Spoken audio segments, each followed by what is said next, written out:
우리 호프 엘리사 얼마나 어린애 같은 분인지 말이죠. 얼마나 순수하고 순전한 분인지, 스승을 존경하는 마음, 스승으로부터 좋은 것을 구하는 마음, 스승을 따라다니면 귀한 것을 얻을 수 있을 거라는 그 어린애 같은 순전한 마음, 이런 어린애 같은 순전한 마음이 하나님께 연락됐습니다.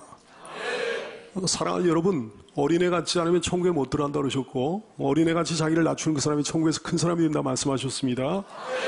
어린애 같이 순전한 성도가 될 수 있기를 축복합니다. 근데 보니까 엘리사와는 완전히 다른 사람들이 등장합니다. 엘리사와는 완전히 달라요. 아주 대조적인 사람들이 등장합니다.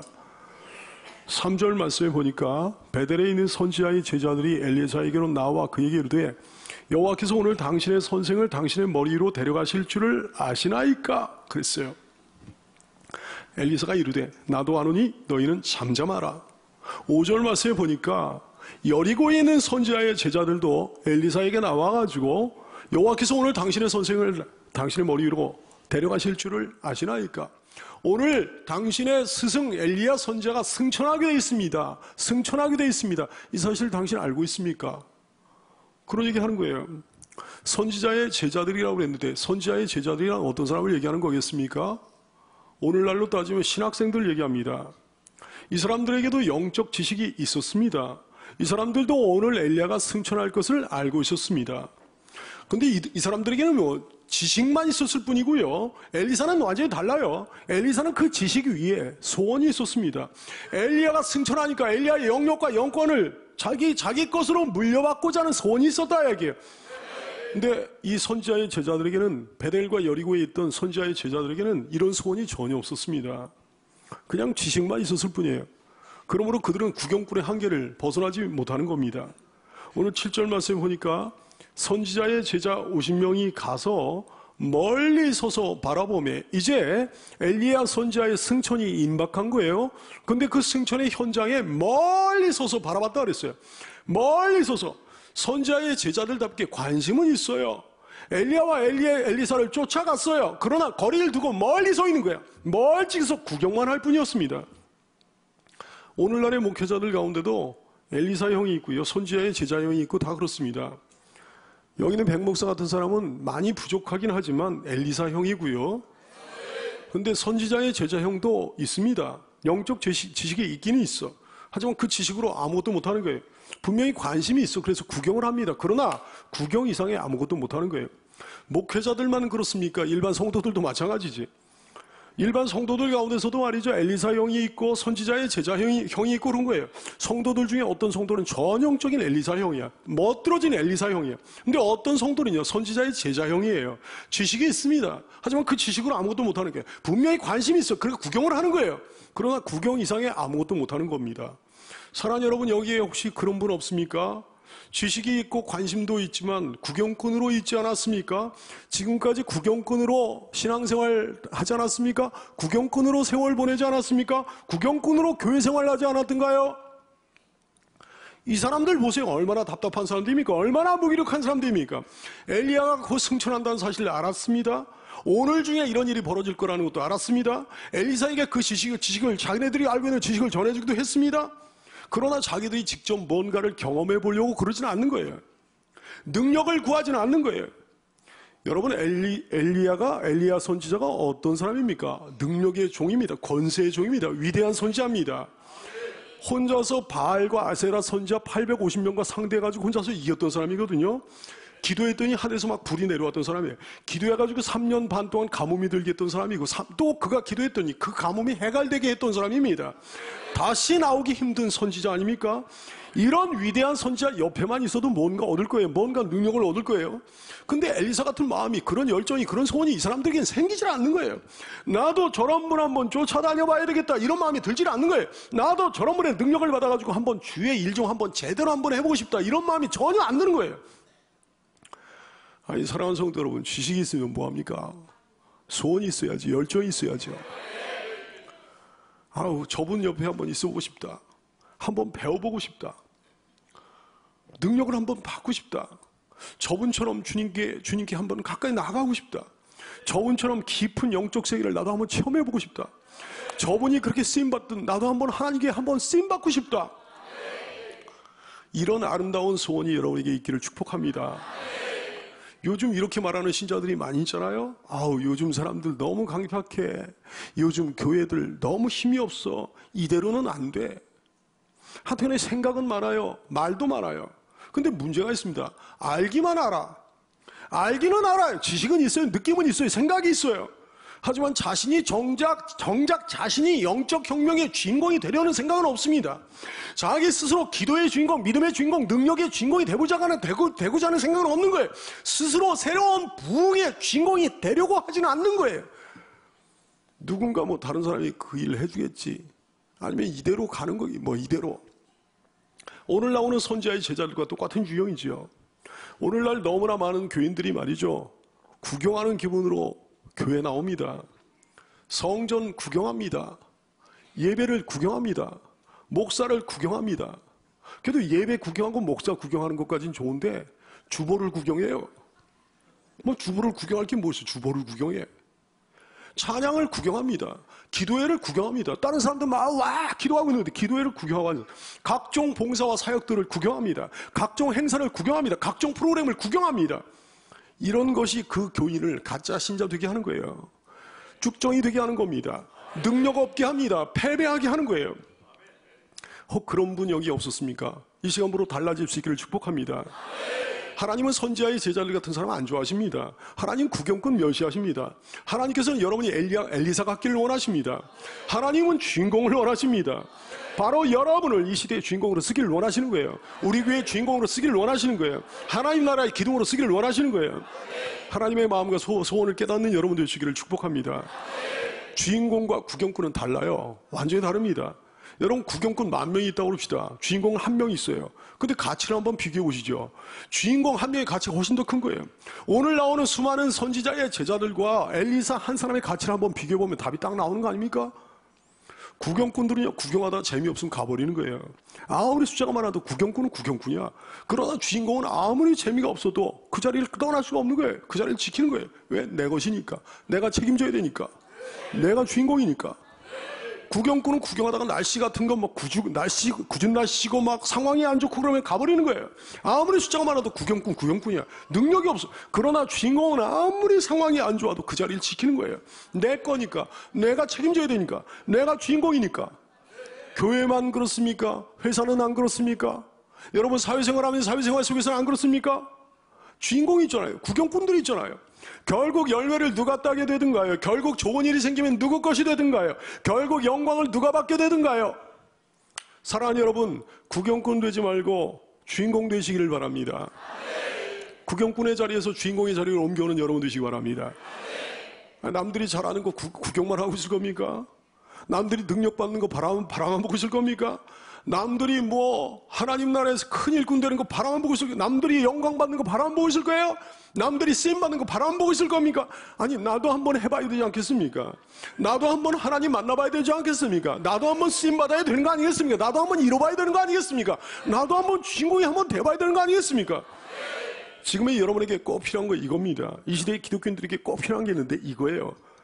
갑절의 능력과 은사를 내가 구해야 됩니다. 갑절의 사명가면 내가 불태워야 되는 거예요. 갑절로 쓰임받기를 내가 소원해야 되는 거예요. 대충 살다가 대충 땜빵으로 주님 섬기다가 안일하게 죽어서는 안 되지 않겠습니까? 여러분 주님의 심판대 앞에 설 날이 있잖아요. 주님 앞에 정산할 날이 있잖아요. 그거 준비하지 않고 살아서야 되겠습니까? 주님 앞에 뭐 드릴 겁니까? 뭐 내밀 겁니까? 주님께 무슨 말씀 듣겠습니까? 여러분 무슨 평가 들을까요?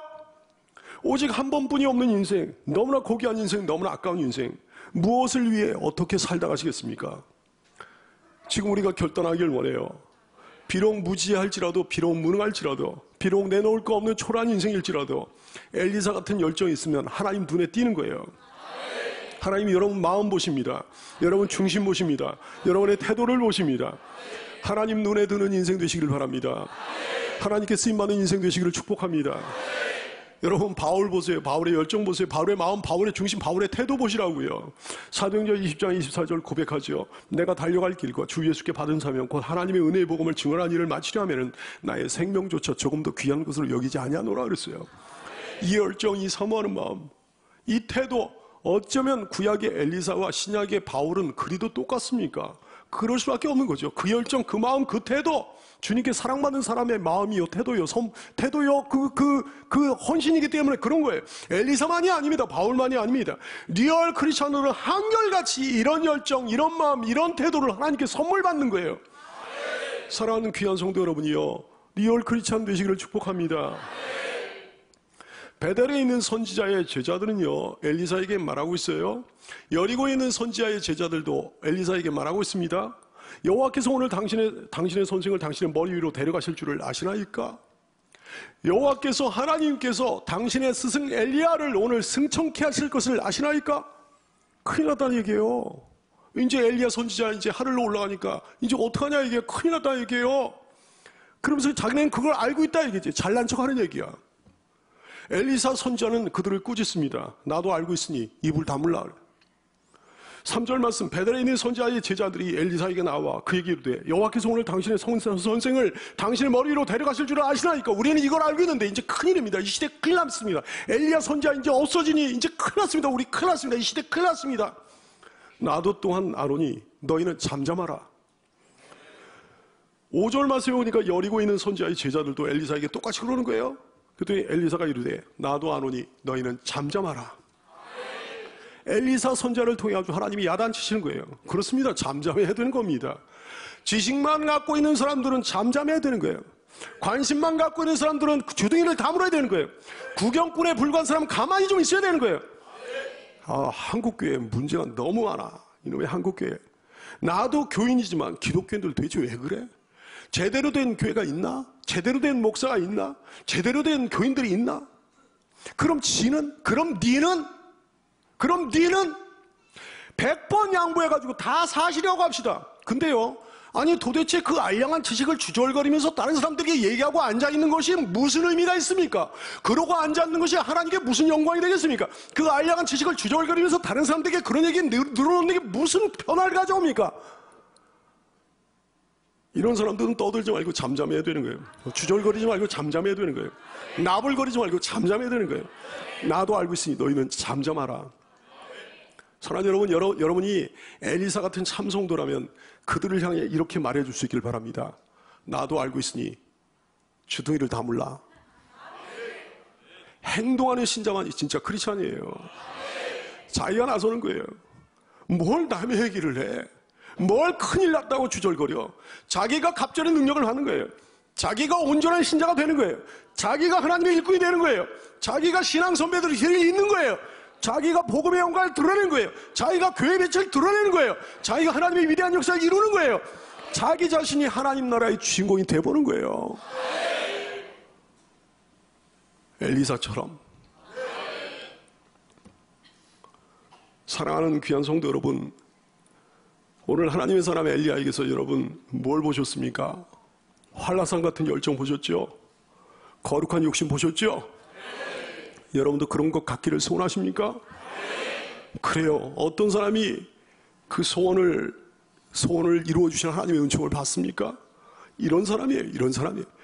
여호와께서 살아계심과, 엘리사는 이랬거든요. 여호와께서 살아계심과 당신의 영혼이 살아있음을 두고 맹세하노니 내가 당신을 떠나지 아니하겠나이다. 내 소원을 이루기까지는 당신을 결코 놓아줄 수 없습니다. 이런 사람이 소원을 이룬 거예요. 어떤 사람이 하나님 만납니까? 이런 사람이 만나는 거예요. 너희가 내게 부르짖으며 내게 와서 기도하면 내가 너희들의 기도를 들을 것이요, 너희가 온 마음으로 나를 구하면 나를 찾을 것이요, 나를 만나리라. 온 마음으로 나를 구하고 나를 찾으면 나를 만난다 그러셨어요. 어떤 사람이 하나님께 만족을 얻습니까? 이런 사람이요 만족을 얻습니다. 그가 사모하는 영혼에게 만족을 주시며 줄인 영혼에게 좋은 것으로 채워주심이로다. 의에 줄이고 목마른 자는 복이 나니 그들이 배부를 것이며. 어떤 사람이 하나님께 위로를 받습니까? 이런 사람이 받은 거예요. 애통하는 자는 복이 나니 그들이 위로를 받을 것이며. 사랑하는 귀한 성도 여러분, 사모하는 영혼 되시기 바랍니다. 줄인 영혼 되시기 바랍니다. 의에 줄이고 목마른 자가 되시길 바랍니다. 주 앞에서 애통하는 자가 되시길 바랍니다. 사모하고 또 사모하는 여러분 되시길 축복합니다. 그저께 소원금택이 혹시 나오셨나요? 사랑하는 여러분, 응답받기 전에는 내가 절대 포기하지 않겠노라, 이런 준비가 되어 있습니까? 온 마음으로 하나님을 구하고 찾을 준비 되어 있습니까? 간절히 애절히 사모할 준비가 되어 있습니까? 주 예수님을 향해 줄이고 목마름이 여러분에게 있나요? 그 줄이고 목마름을 채우기 위해 하나님 앞에 무릎 꿇을 준비가 되어 있습니까? 그 줄이고 목마름을 채우기 위해 아멘이라고 화답하며 살아있는 예배를 드릴 준비가 되어 있습니까? 주께 위로받기 위해서 눈물로 기도할 준비가 되어 있습니까? 능력은 거저 주어지는 게 아닙니다. 은사와 권세, 하나님의 응답 거저 주어지는 게 아니에요. 영적 권세 그렇게 쉽게 얻을 수 있는 거 그런 것이 아닙니다. 준비가 필요하고 투자가 필요하고 간절함과 애절함, 사모함과 사모함이 또 필요한 거예요. 엘리사 같이 돼야 되는 거예요. 사모하는 사람이 돼야 되는 거예요. 줄이고 목마른 사람이 돼야 되는 거예요. 하나님께서는 그런 사람 눈여겨보십니다. 그런 사람 복 주십니다. 그런 사람 들어 쓰시는 거예요. 그런 사람으로 하여금 하나님 당신의 큰 일을 감당케 하십니다. 엘리사처럼 사모하는 성도, 줄이고 목마른 성도 다 되시기를 예수님의 이름으로 축원합니다. 그런데 엘리사 선지자는 왜 갑절의 능력을 구했을까요? 9절 말씀에 보니까 요단강을 건너매 엘리야가 엘리사에게 이르되 나를 내게서 데려감을 당하기 전에 내가 네게 어떻게 할지를 구하라.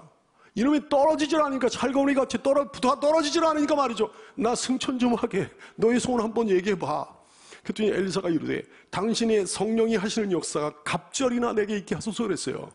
성령의 역사, 성령의 능력 엘리야만큼만 있어도 되는 거 아니겠습니까? 솔직히요.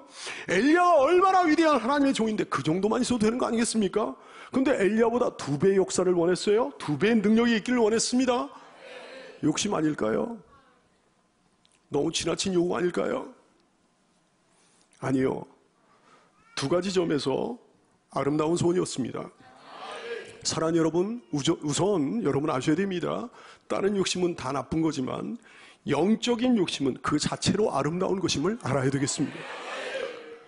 이 사람의 엘리사의 영적인 욕심은 특별히 어떤 욕심이었는가 하니 장자권에 대한 욕심이었어요. 장자권은 하나님의 축복, 하나님의 약속이거든요. 신명기 21장 17절 말씀합니다. 반드시 그 미움을 받는 여자의 아들을 장자로 인정하여. 이스라엘 남자들에게 아내가 여러 명이 있는데 자기가 좀 미워하는 아내가 있어. 그 미워하는 아내의 아들이 장자야. 그러면 자기가 미워한다고 해서 그 장자권을 갖다가 치워버리지 말고, 장자권을 갖다가 그에게서 뺏어버리지 말고, 장자면 장자로 인정하여서 자기의 소유에서 그에게는 2 몫을 줄 것이니 그는 자기의 기력의 시작이라 장자의 권리가 그에게 있음이니라 말씀하셨어요. 이게 장자권이거든요. 장자에게는 몇 몫을 주라고 하셨습니까? 2 몫을 주라고 하셨습니다. 엘리사는 몇 배를 구한 겁니까? 갑절을 구한 거예요. 2 몫을 달라고 구한 거예요. 장자권을 구했단 말씀입니다. 장자권을 사모했단 말씀입니다. 야곱 같은 소원이었어요. 창세기 25장 31절 말씀. 야곱이 이르되 형의 장자의 명분을, 형의 장자권을 오늘 내게 팔라 그랬어요. 장자권을 너무 사모한 거예요. 창세기 25장 34절 말씀은 에서에 대해서 이와 같이 말씀하십니다. 야곱이 떡과 팥죽을 에서에게 주며 에서가 먹으며 마시고 일어나 갔으니 팥죽 한 그릇에 장자권을 팔아넘긴 거예요. 에서가 장자의 명분을, 에서가 장자권을 가볍게 여김이었더라. 그랬더니 하나님께서 그러세요. 로마서 9장 13절 기록된 바 내가 장자권을 사모한 야곱은 사랑하고 장자권을 가벼이 여긴 에서는 미워하였다 하신 것 같으니라 말씀하셨어요. 사랑하는 성도 여러분, 에서처럼 장자권을 가벼이 여기는 성도가 여기 한 사람도 없기를 축복합니다. 야곱처럼 엘리사처럼 장자권을 사모하는 여러분 되시기 바라요. 2배의 은총을 사모하는 성도들 다 되시기를 예수님의 이름으로 축원합니다. 엘리사가 갑절의 역사, 갑절의 능력을 사모했던 2번째 이유가 있습니다. 시대적인 상황 때문에 그런 겁니다. 아니 시대가 말이죠. 가면 갈수록 어두워지는 거예요. 가면 갈수록 패역해지는 거예요. 엘리사가 앞으로 사역해야 되는 시대는 엘리야가 사역했던 시대보다 영적으로 갑절이나 어두운 때였습니다. 갑절이나 악한 때였습니다. 사탄의 역사가 갑절이나 강한 시대였어요. 그렇기에 웬만한 영성으로는 감당하기 힘든 거예요. 참 그렇더라고요. 몇십 년 전에 여기 있는 백목사 청년 시절과 지금을 비교해보면 말이죠. 정말 몇 배는 악해진 것 같아요. 몇 배는 패역해진 것 같아요. 신앙생활하기가 몇 배는 어려워진 시대가 된 것 같아요. 그때 그랬습니다. 엘리사는 자기 스승 엘리야에 대해서 누구보다 잘 알고 있는 사람이었어요. 엘리야의 위대함에 대해서도 물론 잘 알고 있었고요. 엘리야의 인간적인 연약함에 대해서도 제자 엘리사는 잘 알고 있었습니다. 로뎀나무 아래의 사건에 대해서도 아마 잘 알고 있었을 거예요. 열왕기상 19장 4절 말씀을 보니까 엘리야 자신은 광야로 들어가 하룻길쯤 가서 한 로뎀나무 아래에 앉아서 하여가 죽기를 원하여 이르되 여호와여 넉넉하온 지금 내 생명을 거두시옵소서. 주님 저 데려가 주세요. 저 아무것도 못하겠어요. 저 너무 힘이 없어요. 스승 엘리야는 연약한 모습을 보일 때가 분명히 있었다 얘기해요. 근데 엘리사가 딱 보니까 자기 시대는 더 험하잖아요. 더 악하잖아요. 엘리사는 그 어두운 시대를 보는 거예요. 그 깜깜한 시대를 보는 거예요. 그 칠흑같이 어두운 시대를 보는 거예요. 그리고 그 시대를 짊어져야 되는 사람이 바로 자기라는 것도 아는 거예요. 그러니 갑절의 역사, 갑절의 능력을 사모하지 않을 수가 없는 거죠. 더 강한 선지자가 되기를 원했던 겁니다. 그래서 감당하게 되기를 원했던 거예요. 자기가 그 시대를 짊어질 수 있기를 소원했던 거예요. 그래서 그는 갑절의 능력을 구했던 겁니다. 사랑하는 귀한 교우 여러분, 주님의 사람, 주님의 일꾼 한 사람의 가치가 말이죠, 대단하고 놀랍고 위대하다는 거 여러분 아시는지요? 여러분이 바로 서기만 하면, 여러분이 제대로 된 리얼 크리스찬이 되기만 하면 여기에 있는 이 많이 있잖아요. 여기 있는 성도들만으로 온 세상이 뒤집어질 수 있겠습니다. 오늘 12절 말씀에 보니까 엘리사가 승천하는 엘리야를 보고 소리 지르되 내 아버지요 내 아버지요 이스라엘의 병거와 그 마병이여 그랬어요. 뭐라고 불렀습니까? 이스라엘의 병거와 그 마병이여 그랬어요. 엘리야 한 사람의 능력이 이스라엘의 군사력이나 다름없었다는 거예요. 엘리야 한 사람의 존재가 이스라엘의 국력이나 진비가 없었다는 겁니다. 엘리야 한 사람이 이스라엘을 지켜왔다는 거예요. 과연 그랬습니다. 과거의 사사들도 다 그랬잖아요. 사사가 있을 때는 이스라엘이 평안했어요. 사사가 죽으면 이게 문제가 되는 거예요. 옛날에도 항상 그랬어요. 예레미야 5장 1절 말씀합니다. 너희는 예루살렘 그 큰 거리로 빨리 다니며 그 넓은 거리에서 그 많은 사람들 속에서 찾아보고 알라. 너희가 만일 정의를 행하며 진리를 구하는 사람을 한 사람이라도 찾으면 내가 이 성읍을 용서하리라 그러셨어요. 신실한 신자 한 사람 때문에 하나님께서 한 나라를 구해주시기도 하고 용서해 주시기도 한다 말씀이에요. 열왕기하 19장 20절 말씀, 아모스의 아들 이사야가 히스기야에게 보내 이르되 이스라엘 하나님의 여호와의 말씀이 네가 아수르 왕 사네립 때문에 내게 기도하는 것을 내가 들었노라 그랬어요. 아수르 왕 사네립이 공격을 해오는데 이스라엘은 풍전등화의 상황이에요. 남유다 왕국의 풍전등화의 상황이야. 그때 히스기야 왕이 나라의 어려움을 어깨에다 짊어지고 하나님 앞에 나가 눈물로 통곡하며 기도하는 거예요. 하나님 살려주세요. 하나님 우리 나라 구해주세요. 그 기도를 하나님이 들으셨다 그랬어요. 그래서 유다 왕국을 구해주신 거예요. 사랑하는 귀한 성도 여러분, 여러분 한 사람의 진실하고 간절한 신앙이 이 나라의 국력이 될 수도 있음을 믿으시기 바랍니다. 놀라운 일 아니에요? 사랑하는 여러분, 이 위대한 하나님 나라의 역사의 주인공이 한번 되보지 않겠습니까? 한 나라의 군사력 같은 강력한 영성을 가진 하나님의 사람이 한번 되보지 않겠습니까? 위력적인 성령의 능력의 소유자가 한번 되보지 않겠습니까? 엎드려 기도하면 하나님의 역사가 일어나는 성령의 능력의 사람이 되보지 않겠습니까? 엘리사 시대는 2배의 능력이 필요했지만 지금은 얼마 정도의 능력이 필요할지 모르겠어요. 그때보다 수십 배, 수백 배, 수천 배의 능력이 필요한 시대가 아닌가 싶어요. 그렇습니다. 마지막 때거든요. 사탄이 최후의 발악을 하는 시대 아닙니까? 적당히 해가지고 세상을 어떻게 이겨요? 세상을 어떻게 변화시켜요? 적당히 해가지고 우리가 당하는 거지. 세상에 나가 날마다 깨지는 거예요. 날마다 쥐어 터지는 거예요. 날마다 그래가지고 쥐어 터지고 주눅이 들어가지고 교회로 돌아오는 거예요. 그 정도면 다행인데 교회 다니는 사람이 잡아먹힐 수도 있겠습니다. 잡아먹히고 영혼 없는 채로 교회를 왔다 갔다 하는 거예요. 사랑하는 여러분, 엘리사처럼 이렇게 사모하는 사람, 죽기를 각오하고 하나님께 기도하는 사람, 성령의 능력자 뜨거운 영성의 사람이 이 시대에 꼭 필요한 줄로 깨닫게 되시기를 예수님의 이름으로 축복합니다. 여러분이 바로 그런 성도, 그리스도인 되기를 예수님의 이름으로 축원합니다. 엘리사의 요구에 엘리야가 말했습니다. 야, 네가 어려운 것을 구하는구나. 그 얘기는 이런 얘기나 다름없어요. 야, 네가 참 귀한 것을 구하는구나. 목사가 밤낮 얘기하죠. 어려운 게 귀한 거거든요. 쉬운 거는 귀하지 않은 거예요. 쉽게 얻어지는 건 귀하지 않은 거예요. 어려운 게 귀한 거예요. 사랑하는 여러분, 귀한 것을 구하는 여러분들 되시기를 바랍니다. 다시 말해, 어려운 것을 좀 구하시라 얘기해요. 귀한 것은 어렵게 구해진다는 사실 기억하고 사는 여러분 되시기 바라요. 귀하면 귀할수록 구하기도 더 어렵다는 사실 기억하는 여러분 되시기를 바랍니다. 여러분, 육적인 건강 유지하는 거예요. 육적으로 성공하고 이런 거 귀한 겁니다. 그래서 어려운 겁니다. 여러분이 그런 것을 구할 수 있기를 바랍니다. 근데요, 영적인 것을 사모하고 그것을 취하는 것은 훨씬 더 귀한 거예요. 그래서 더 어려운 거예요. 말씀 더 사모해야 되는 겁니다. 말씀 더 순종해야 되는 겁니다. 예배 더 사모해야 되는 겁니다. 예배 더 간절히 드려야 되는 겁니다. 대충 드리면 안 되는 겁니다. 기도 더 힘써야 되는 겁니다. 더 많이 감사해야 되는 겁니다. 더 많이 기뻐해야 되는 겁니다. 봉사, 헌신, 충성, 전도 뭘 해도 더 열심히 해야 되는 거예요. 더 많은 고난과 어려움의 터널을 통과해야 될지도 모르겠습니다. 더 귀한 것을 얻기를 원한다는 말이죠. 그러므로 이렇게 말할 수도 있겠습니다. 사랑하는 여러분, 여러분에게 지금 어떤 어려운 상황이 있나요? 도저히 자기의 힘으로는 감당치 못할 어떤 어려운 일이 놓여 있나요? 어려운 것이 귀한 거예요. 믿음을 가지고 하나님께 아뢰십시오. 목마른 사슴이 시냇물을 간절히 찾아 헤매듯, 마른 땅이 단비를 간절히 구하듯 주님 앞에 나가 간절히 구하는 여러분 되시기 바라요. 반드시 응답하실 줄로 믿습니다. 더욱이 엘리사 같은 보배롭고 존귀한 소원이 여러분에게 있습니까? 엘리사 같은 소원, 어떤 영적인 소원 말이죠. 근데 그게 마음대로 잘 되지 않았습니까? 오랫동안 그 소원을 이루지 못했나요? 당연하지. 그게 얼마나 좋은 건데 그게 쉽게 이루어지겠습니까? 좋은 것일수록, 귀한 것일수록 어렵다니까.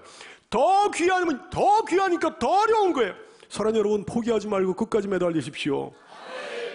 목마른 사슴이 시냇물을 찾아 헤매듯이, 마른 땅이 단비를 구하듯이 간절히 구하면 그 귀한 소원 주께서 반드시 응답하실 줄로 믿습니다. 드디어 엘리사가 자기 소원을 이룬 거예요. 12절 이하의 말씀. 엘리사가 보고 소리 지르되 내 아버지여 내 아버지여 이스라엘 병과 그 마병이 하더니 다시 보이지 아니하는지라. 이에 엘리사가 자기 옷을 잡아 둘로 찢고 엘리야의 몸에서 떨어진 겉옷을 주워가지고 돌아와 요단 언덕에 서서 엘리야의 몸에서 떨어진 그의 겉옷을 가지고 물을 치며 이르되 엘리야의 하나님 여호와는 어디 계십니까 하고 그도 물을 치며 물이 이리저리 갈라지고 엘리사 건넜다 그랬어요. 조금 아까는 엘리야 선지자가 있었을 때는 엘리야 선지자가 자기 겉옷을 가지고 쳤더니 물이 갈라져가지고 그렇게 두 사람이 건넜거든요. 근데 엘리야 선지자가 이제 승천하고 나서 엘리사 선지자 혼자서 엘리야 선지자 자기 스승의 겉옷을 가지고 쳤더니 똑같은 역사가 일어나는 거예요. 여러분에게도 이런 신앙의 아름다운, 이런 영성의 아름다운, 이런 능력과 권세의 아름다운 유산을 물려받는 여러분 다 되시기를 축복합니다. 엘리사는요, 자기 옷을 과감하게 찢어버린 다음에 스승 엘리야의 옷을 취했습니다. 그리고 놀라운 능력을 발휘하는 거예요. 아주 의미심장한 사건이죠. 이 사건이 뭘 의미하는 사건일까요? 여러분, 오늘의 이 사건은요, 예수님께서 승천하시면서 세상에 남겨진 제자들에게 성령 주시고 떠나신 것을 예표하는 사건이에요. 엘리야의 승천은 예수님의 승천을 예표하는 거라 얘기해요. 엘리야 선지자에게 자기 스승에게 능력을 구하는 엘리사는 성령의 은총을 간절히 구하는 리얼 크리스찬을 예표합니다. 여러분, 성령의 은총을 구하는 리얼 크리스찬 되시길 바라요. 엘리사가 자기 옷을 찢어버린 것은 자기를 부인하는 성도의 결단을 예표하는 거예요. 엘리야가 승천하면서 남겨두고 떠난 겉옷은 성령의 은총을 예표합니다. 요한복음 16장 7절. 그러나 내가 너에게 실상을 말하노니 내가 떠나가는 것이 너에게 유익이라. 내가 승천하지 아니하면 보혜사가 너에게로 오시지 아니할 것이요 가면 내가 그를 너에게로 보낸다 말씀하셨어. 예수님께서는 승천하시면서 하늘로 올라가시면서 우리에게 성령의 은총을, 성령의 은사를, 성령의 권세를 남겨두고 떠나신 거예요. 사랑하는 여러분, 성령의 은총을 여러분 사모해야 되는 줄 믿으시기 바랍니다. 그 능력에 힘입어 살아야 되는 줄 믿으시기 바라요. 갑절의 역사, 갑절의 능력을 얻기 위해서는요, 순서가 있음을 알게 되죠. 먼저 자기 옷을 둘로 찢고 나서 엘리야의 몸에서 떨어진 겉옷을 취한 거예요. 자기 옷을 둘로 찢어버린 거, 이건 뭘 의미한다고요? 자기를 부인하는 성도의 결단을 예표하는 거예요. 그래요, 하나님 앞에서 자기 마음을 찢어버린 거예요. 에스라 9장 5절 말씀. 저녁 제사를 드릴 때 내가 근심 중에 일어나서 속옷과 겉옷을 찢은 채, 마음을 찢은 채 무릎을 꿇고 나의 하나님 여호와를 향하여 손을 들었다 그랬어. 자기 자신을 부인한 거예요. 자기 마음, 자기 생각, 자기 지식, 자기 판단, 자기 고집, 자기 능력, 자기 경험 다 제거해버리고 주님께 기도하는 거예요. 자기 옷을 찢지 않고서는 엘리야의 옷을 취할 수가 없습니다. 취해봐야 아무 소용도 없는 거예요. 자기를 부인하지 않고서는 성령의 능력을 받을 수가 없는 거예요. 여기 그런 분들 없나요? 자기 옷을 찢어버리지 않은 채 엘리야의 옷만 욕심냈던 사람 여기 혹시 없나요? 헛수고하셨어요. 자기 옷을 그대로 입고 있으면서 엘리야의 옷을 덧입으려고 했던 사람 여기 혹시 없습니까? 헛수고했습니다. 자기 마음, 자기 지식, 자기 판단, 자기 고집, 자기 주관, 자기 능력, 자기 경험, 자기 지식 위에 성령의 능력을 받으려고 했던 사람 혹시 없습니까? 헛수고하셨어요. 신앙생활 아무리 해도 변화가 없어요. 신앙생활 하면 할수록 더 교만해지고요, 더 망가지고 더 수준이 낮아지고. 사랑하는 성도 여러분, 우리의 옷을 찢어버리고 엘리야의 옷을 취해야 되는 줄로 압니다. 오늘 이 시간 찢어버려야 될 여러분의 옷이 없나요? 성령의 능력을 받기 전에 자아를 부정해야죠. 자기 안에 있는 고집스러운 열이고성을 박살내 깨뜨려 버려야죠. 자아를 꺾으시기 바래요. 자아를 죽여버리시기 바랍니다. 자기의 옛사람을 십자가에 쾅쾅 못 박아버리는 여러분 되시기 바래요. 그러면 놀라운 경험을 하게 될 거예요. 새로운 세계로 들어가게 될 거예요.